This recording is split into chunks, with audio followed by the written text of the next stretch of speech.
So, 6 common FasterEFT mistakes and how to avoid them. I want to start this video with a big warning that is super important. It's about who this video is for and who it is not for. If you have just started with FasterEFT, this video is not for you. Just keep doing what you're doing. If you've been doing FasterEFT for a while, either by yourself or with other folks, and you've been making progress and you're feeling better and you're making positive changes in your life and people around you are noticing positive changes in your life, this video is also not for you. Just keep doing what you're doing. This video is for you if you've been doing FasterEFT either by yourself or with other folks for a year or 2 or 3, and it seems as if nothing has changed, or you're feeling worse, or you've made some tiny changes but not much else, or you've been trying to clear some big stuff and you've put a lot of time and effort into it and nothing's shifted. For you, I suggest that you may be making one of these mistakes that I'm going to talk about in a moment. Why should you listen to me? Because I've done it and I'm living proof that it works. The very short story is I could have been described as having been severely mentally ill for a few years. And while I no longer believe in mental illness, I do believe in mental struggle. So I know exactly what it means to feel really confused and really hopeless and really frustrated and really sad and really terrified. I was very, very unkind to myself for a long time because it seemed like a good idea at the time. And I know what it takes to change all that, because for me it came down to change or die, and it was a close thing. Now I'm kind of fearless because there's nothing that can happen to me. There's nothing anyone can do to me that I haven't already done to myself. So I started with FasterEFT almost 3 years ago, and I used it to make some big changes for the better in my life. I had a lot of pressure built up, both internally and externally, and it was just like a dam burst and the floodgates opened. And looking back, I changed a lot of stuff really fast, and I found my east and my west, which is something I thought would never happen. If you'd have told me 3 years ago that I'd be making this video now, I would have laughed in your face. Anyway, FasterEFT is sometimes abbreviated FEFT, and I like to think that's short for finally the end of feeling terrible. I now use other tools as well because I used to be a geek, so I love collecting technologies that work. I still suffer, but now I suffer ordinarily instead of extraordinarily, and it's very lovely. I get triggered all the time, which is great, because then I make a video on whatever triggered me, and I get to pretend that I knew all the answers all along. So I'm going to try and condense as much as I can from the last few years into this video. I don't claim that what I say here is actually true, it's just that I currently believe it to be true. My name is Owen Pern, and now I could be described as an online counsellor. I live here in Brisbane, Australia, where it is mid-December 2012, and I'm very close to the chair of awesomeness. So I'll talk about trances, I'll talk about the mistakes, and I'll talk about change, certainty, and confusion. But I'll start with the job description of how to be a human being. The operating manual for how to be a human being has 2 pages. Page 1 is, am I being attacked by a bear? If we're being attacked by a bear, deal with the bear. Page 2 is, if we're not being attacked by a bear, do some time travel. Our default state is time travel. If there are no bears in our immediate surroundings and there's nothing else immediately pressing in our world, it is natural, ordinary human behavior to get in our time machine and wander off into the past and wander off into the future. The day we stop remembering and wondering and planning is the day we die. It's what has made us the most successful species on the planet, and the weapon or technology or skill that only we have is our imagination. We use it to replay memories and simulate future events in our head before we actually attempt real behavior in the world. We use imagination to make something real that is not real. Frogs cannot do this. For example, I can imagine a pink penguin in front of me right now, and guess what? There's no pink penguin. I can remember when I did my grocery shopping yesterday, and just for kicks, I can imagine that a pink penguin came with me. I can plan next week's grocery shopping in my head and imagine that a pink penguin and a blue unicorn are going to help me do my grocery shopping next week. The stronger we imagine, the more we decrease the amount of attention we're paying to what is happening now in our present environment. The stronger we imagine, the more we increase the amount of attention we're paying to something that is not really happening. We've all had the experience of being spellbound by a fantasy. We've all been lost in thought or a daydream, and we suddenly realize someone's in front of us who's been trying to get our attention for the last 30 seconds. Or at the movies, over a couple of hours, we can go through every emotional state there is, and each one feels real at the time, and we come out and we go, wow, what a great movie. It was great because for a while the actors entranced us and made us suspend judgment in the present moment and made us forget that we were sitting in a room watching coloured lights on a flat screen. It was great because we believed it. We were transfixed by something that was not real. We were fixed in place by a trance. So the more we shift our attention away from all the things that are actually happening in our environment in the present moment, the deeper the trance. Now, we naturally spend 99% of our time in trances. They have labels like, who played that guy in that film I saw last week? What am I going to get at the supermarket later? How long before I have to pick up the kids from school? I wonder who's going to win the election. This morning I bumped into someone that I went to school with, and now I can remember all the good times we had together back then. What do I have to get done today to prepare for the big meeting tomorrow? So none of those things are really happening now, but they're all completely normal things to make trances about. We have to spend 99% of our time doing this sort of thing to successfully operate in the world. There's a great TED talk by Catherine Schultz on being wrong, where she says something like, the miracle of your mind isn't that you can see the world as it is. It's that you can see the world as it isn't. We can remember the past and we can think about the future and we can imagine what it's like to be some other person in some other place in some other time. And we all do this a little differently.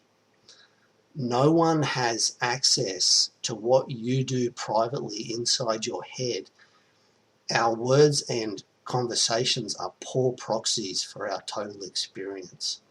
When stuff happens in our world, what we do is we time travel to the past to look for something similar that we've dealt with before so we can work out the best thing to do now, and then we imagine the consequences and we make an emotional response to all that, which we then cognitively label.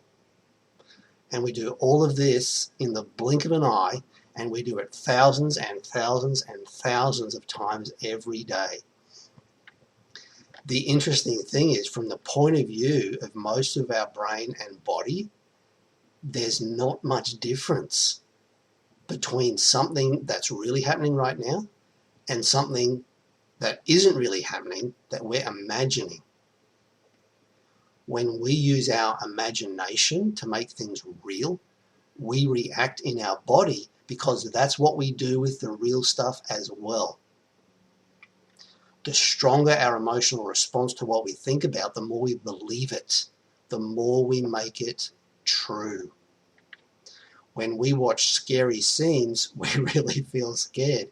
When we watch sad scenes, we really feel sad. When we watch joyful scenes, we really feel joy. So what's the problem? The problem is when we believe some trances, they hurt. And the more strongly we believe a painful trance, the more it hurts. If you've had the experience of suddenly waking up from a really scary dream, when you woke up, your heart rate really was going through the roof and the sheets really were drenched in sweat and your breathing really was fast and shallow because most of your brain and body believed the dream was real. Most of your brain and body really did believe you were being attacked by a bear. When we get upset, we get younger, and not in a good way. We flash back to earlier experience. We flash back to earlier physiology, earlier psychology, earlier neurology. We lose the benefit of all those years of living and adult experience. We lose all higher brain function, so we react to things as if we were 15 years old or 10 years old or 5 years old or 5 months old or 5 days old. And the more upset we are, the less cognitive access we have to our problem because we're acting or reacting as if we have to deal with the bear. We have the same behavioral range as a frog. Now, some people don't have many trances that hurt, or if they do, they don't pay any attention to them and they don't believe them.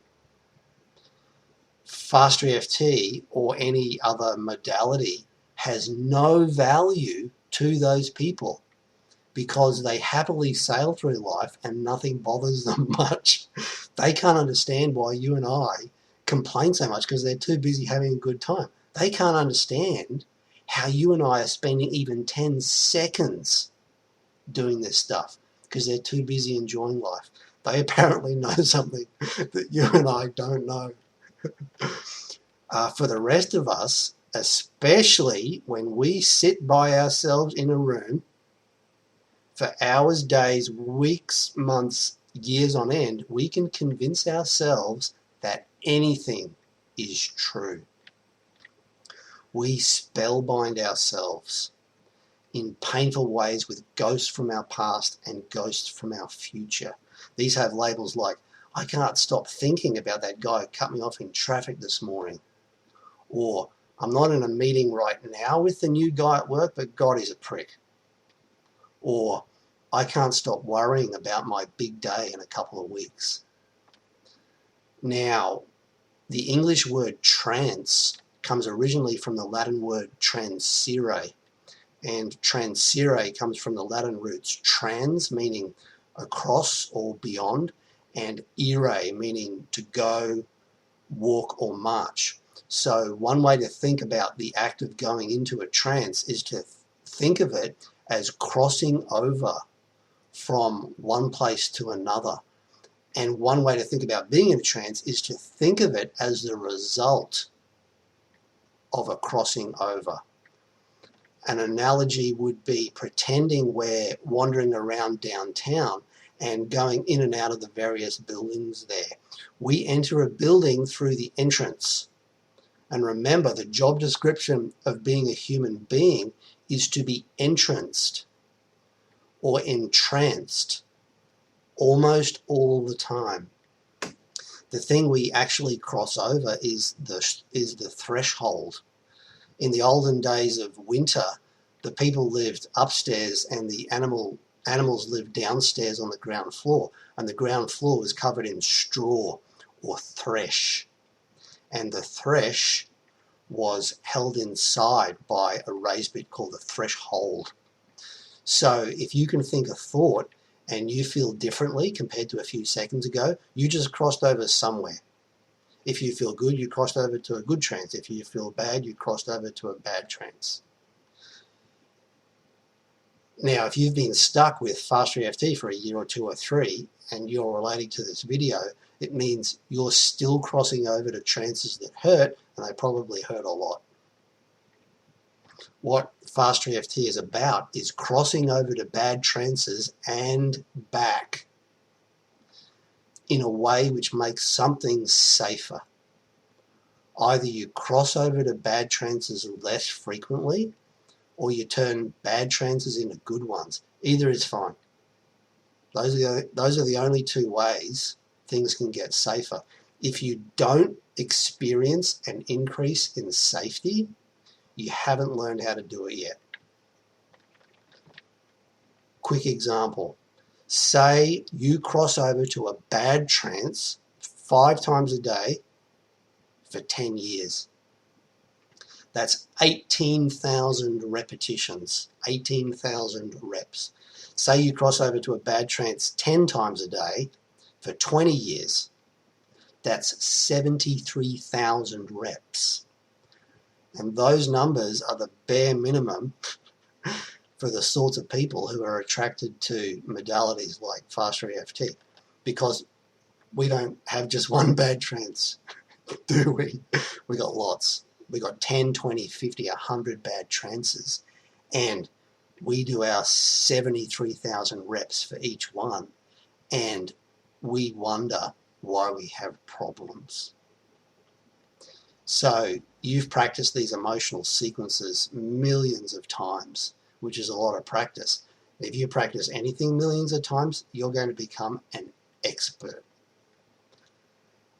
The bummer is you still have all your tomorrows.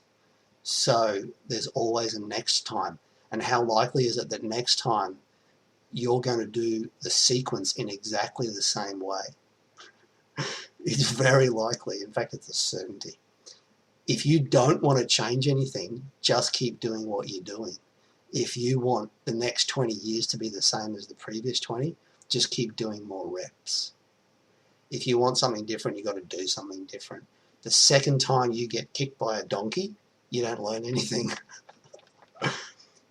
You've already done your problem a bazillion times. You don't need to do it again the same way, even one more time. When you get the message, hang up the phone. Sometimes when I work with folks, they often say something like, I've tried everything. And I say, have you tried dressing up as a banana? And they say, no. And I say, so it's not actually true that you've tried everything. And they say, See, what we've tried is everything we know, which is the smallest drop in the biggest ocean of everything we don't know. Winston Churchill said, it's not enough to do your best, you have to do what is required. And Al Turtle says, when in pain, increase your learning speed to maximum because it shortens the pain. So the mistakes I see people make with FasterEFT are all mistakes related to crossing over. Again, giant warning, if you've just started with FasterEFT, keep doing what you're doing. If you've been making good progress, keep doing what you're doing. Okay, mistake number 1 is crossing over everywhere except where you need to go.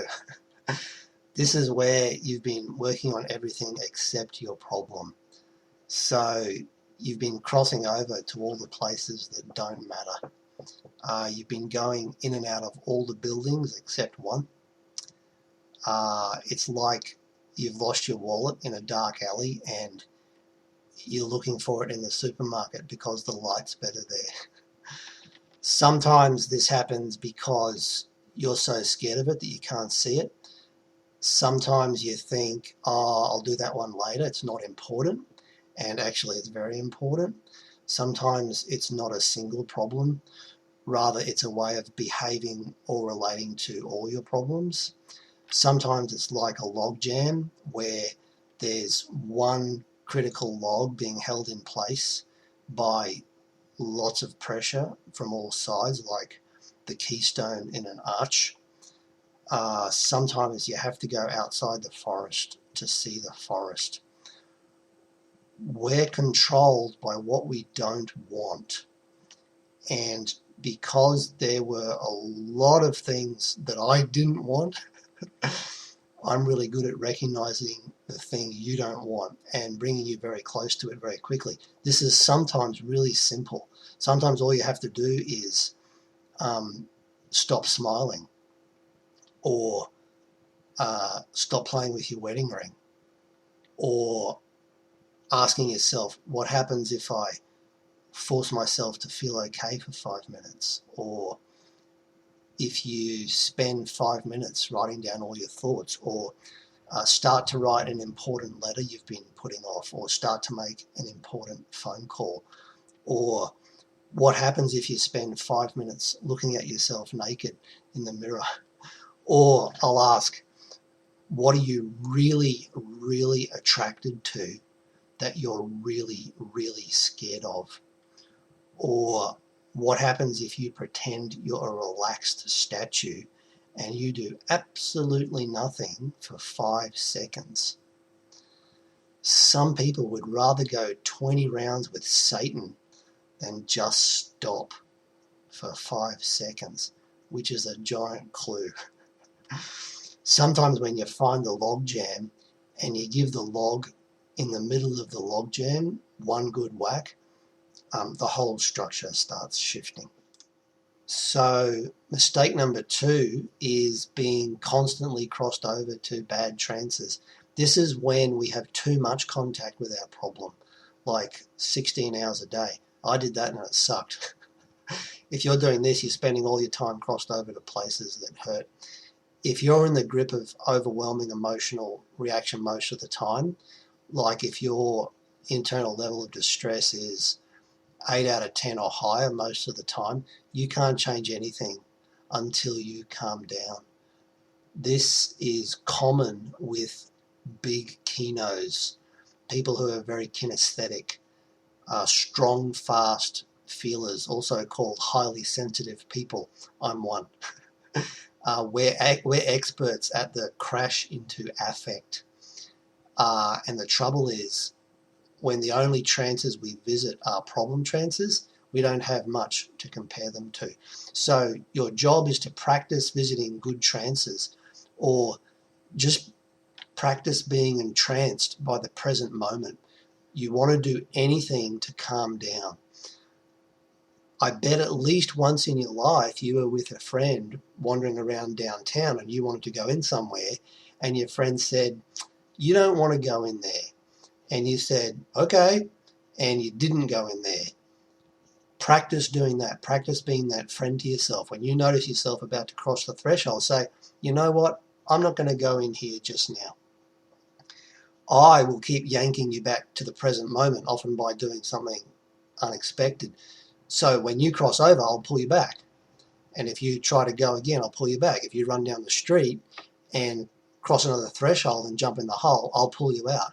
And I'll say, no, just stay here with me for a moment. And for some people, that is the freakiest thing because it's so unfamiliar. Keep asking yourself, what's real now? I know that comfort will come against your will. Mistake number 3 is not crossing back soon enough. In other words, you're staying in the hole too long. I think this is the biggest mistake. This is where you cross over correctly, but you're staying crossed over way too long. Think of it like this. Just the other side of the threshold is a trapdoor leading to a deep, dark hole. And the hole is filled with acid and hungry, poisonous snakes. also bears. For our very favourite, very bad trances, when we cross over, we jump in the hole. What's the best amount of time to stay in the hole? One eye blink, one heartbeat, not even one breath. The hole is poison. You have already poisoned yourself bazillions of times before. Do not become entranced with the hole. The hole is not your friend. You need to make a new friend. If you can, you need to cross over again quickly to a separate peace trance. Now, some people cannot access a peace trance easily. I'm one. If this is the case, you need to cross back to the present, because any port in a storm. Usually 100% of you jumps in the hole. What you have to do is make it so that 99% of you jumps in the hole and 1% of you stays behind to pull you out like a giant rubber band. Doing. So you're going to enter the building, you're going to cross the threshold, and the moment you feel yourself falling through the trapdoor, that's when you start to get out. You want to always work on the edge of your modulation model. This is a fancy way of saying work just beyond where your comfort zone ends. So you want to operate just the other side of the threshold. You have to start changing it in a fifth of a second. Why?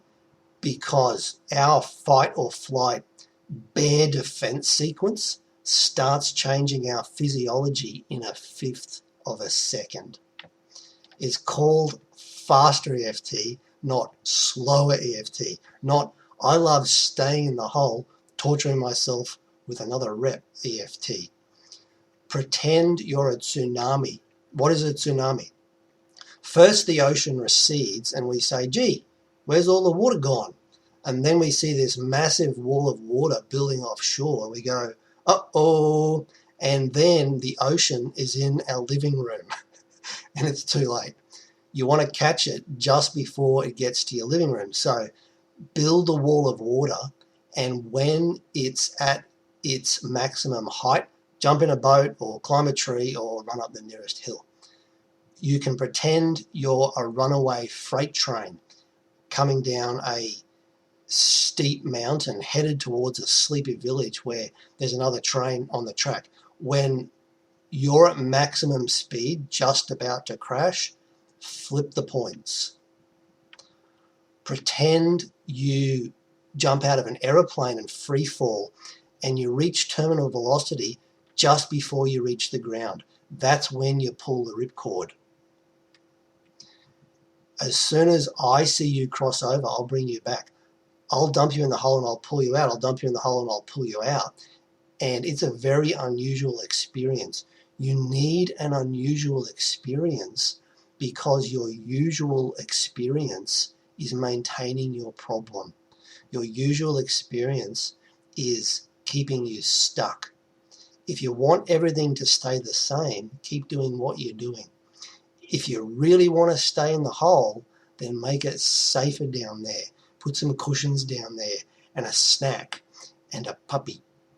Mistake number 4 is not crossing over at all. This is where we go right up to the threshold, but we don't cross over, and we try to operate this side of the threshold. If you do this, it means you don't have enough contact with your problem before you start tapping. It's not going to change anything. If you tap like this, all you'll get is a sore head. What you need to do is cross the threshold and jump in the hole. Neurologically, what you want to do is fully activate a limbic reference. You want to fully pattern match an amygdalan threat template. As Bruce Springsteen said, you can't start a fire without a spark. Okay, mistake number 5 is crossing back but not crossing over.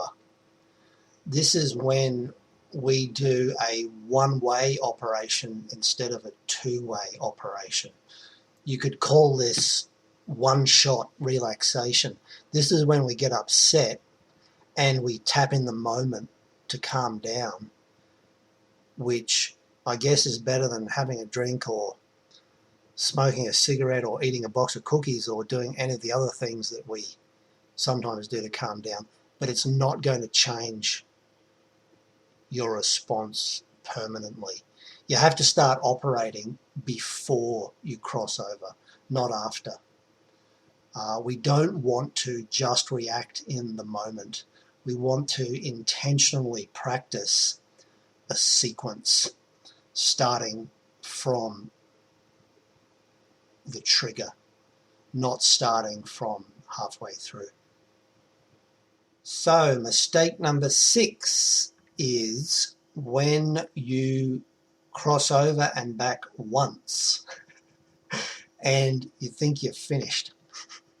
In other words, you're not deliberately self-triggering to check if your reaction has changed.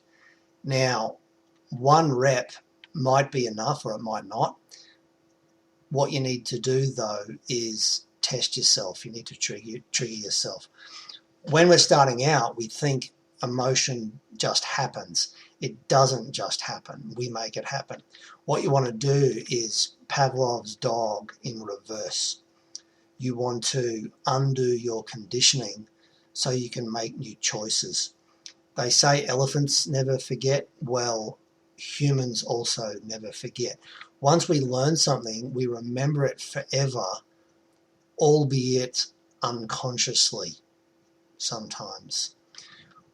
And when we change our reactions to things, neurologically, we don't actually erase an old response. We learn a new way of responding.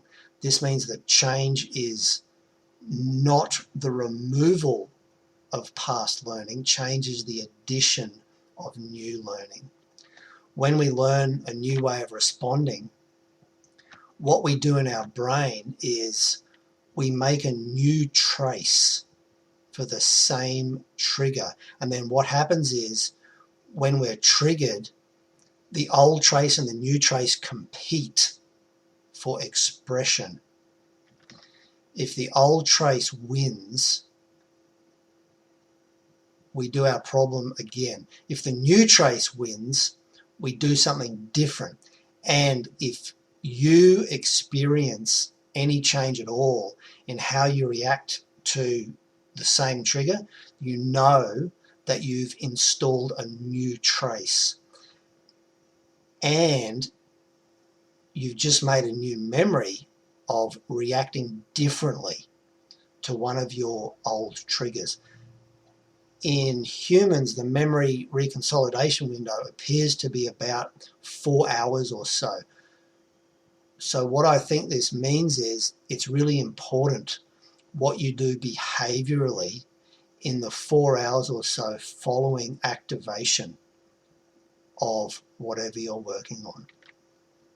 Neurons that fire together wire together. This means that if you want to make it more likely that the new trace will win in the future, you need to practice it under stress.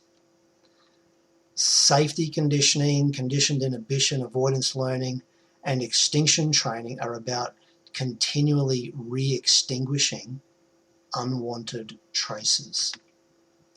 The best time to do this self-triggering is when you're perfectly calm. And I know that when you're feeling good, the last thing you want to do is deliberately feel bad. But think about this. You are 100% guaranteed to be triggered in exactly the same way sometime in the future. Do you want to react when you're not prepared for it or when you are prepared for it? If you want to change something in the future, you've got to do the work now. By deliberately, consciously, intentionally triggering yourself and practicing new behavior, you put yourself in a position of control. What you want to aim for is to break your own heart 3 times before sunset, because tomorrow when you wake up and try it again, you'll realize that you're unbreakable. Having experiential proof that you have changed your reaction to something is very powerful. When you've changed something dangerous into something safe, you get to say to yourself, I never thought I could react this way. So to finish, I want to say a bit about change, certainty, and confusion. Change is new learning. We change when we learn something new about ourselves or the world. Certainty is when only one thing is true and it's always going to be true. Being certain keeps you stuck. Part of the price of change is giving up some certainty about some of what you believe to be true. You don't have to stop believing that the sun is going to come up tomorrow. You do have to stop believing that your emotional reactions are unchangeable. You do have to stop believing that you will never be able to learn less painful ways of responding to recurring triggers. You do have to stop believing that if only you found the magic bullet, you'd be fine. You do have to stop believing you're bad trances. Confusion is when more than one thing might be true. Confusion is the beginning of new learning. In some respects, you have to get a bit confused before you can change. If you've ever moved cities or countries, you'll know what it's like to have to operate in a totally unfamiliar environment. I've moved countries like 5 times, so I know what it's like. You have to relearn even the smallest routines. And one thing that happens when we start doing something differently from the way we've always done it is that we feel very strange. And guess what? That means the clue train is in town. Woo woo. If you feel very strange, you are on the right track. Sometimes after I do some work with someone and I have not let them do their problem their way, they then do their problem with me. And they'll wag their finger at me and say, Owen, that wasn't what I was expecting. And I wag my finger back and I say, I know. That's part of your problem. You're welcome. So they'll be confused for a while, which is exactly what they need to be. Change can be a sudden breakthrough or a gradual melt through, but at the end of the day, it doesn't matter how you change it as long as you change it. I never expected to feel okay. I never expected Christmas in the trailer park. In my wildest fantasies, I never expected to be video conferencing all over the world, stealing people's trances as fast as they can build them. I was expecting one thing, and something else happened instead. If this is the future, I like it. Anyway, FasterEFT has been extremely helpful to me, and I hope this has been helpful to you.